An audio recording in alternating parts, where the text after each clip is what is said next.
Hello guys, so hari ni hari Sabtu 13 Disember. So some updates of apa aku nak buat on the next 1 or 2 months. So mungkin ada dua benda aku tengah buat sekarang.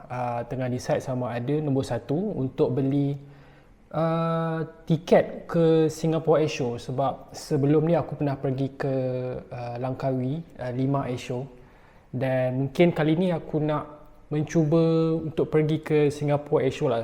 Mungkin korang yang dah pernah pergi ke ataupun dah pernah merasa experience dekat sana, aku tengah decide lah sama ada nak pergi atau tak. Maybe korang boleh bagi pandangan, is it worth it pergi ke sana, dan is it better untuk pergi as a trade visitor ataupun as a public visitor. Sebab aku plan untuk, kalau boleh nak pergi tengok sekali all the corporate jet instead of just sekadar pergi pusing keliling dan tengok dari jauh saja. So I also want to experience, merasa masuk dekat dalam cabin lah. So if you guys ada pernah datang pergi ke Singapore Airshow, do let me know. Just share how you experience pergi ke sana lah. So that's number one.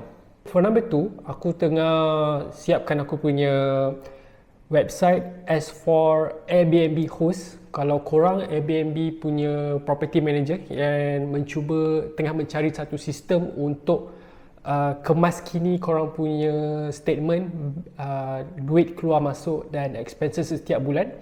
So aku dah ada satu platform website yang aku sendiri buat, dan dekat sini aku boleh tunjuk kat korang you guys can manage your punya property expenses and juga buat statement dalam bentuk PDF setiap bulan, so that korang boleh terus hantar ke korang punya property owner.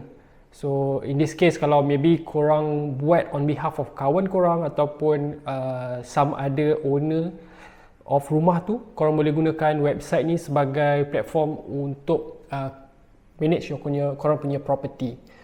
So itu nombor 2. Number 3, this one for aviation. Aku ada contact seorang from kenalan dari social media, and lepas aku post banyak content pasal aku sendiri fly dekat Osaka, dekat KL. So there's one person, dia bagi tahu dia ada Diamond DA40 dekat Singapore, and maybe I was thinking maybe lah untuk mencuba experience do a sortie dekat Singapore with using the general aircraft Diamond DA40.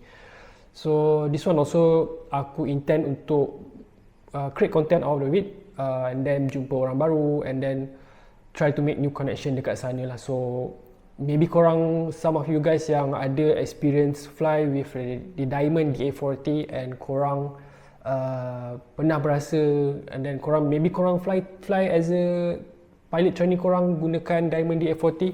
So itu juga aku nak meminta korang punya opinion lah. Is it worth it untuk fly dekat sana with the Diamond DA40?